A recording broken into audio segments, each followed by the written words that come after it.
These are things I strongly suggest avoiding while working with resin, and after my experience, I understand now more than ever why they matter.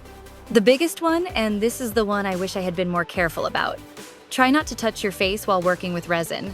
Don't rub your eyes, don't touch your nose, don't adjust your glasses, don't scratch an itch on your face. Even if you think your gloves are clean, even if you've just put them on, it's best to avoid touching your face. This is something I really wish I had been more mindful of. I also recommend keeping food and drinks completely out of your workspace. Resin can contaminate them, and if you accidentally ingest it, you could have serious problems. It's just not worth the risk. Avoid smoking while working with resin. The fumes are flammable, and you're increasing your chemical exposure and creating a fire hazard. Try to keep your safety gear on for the entire project. I know that respirator can get uncomfortable. I know those gloves can feel annoying, but it's really important to stay protected until you're completely done.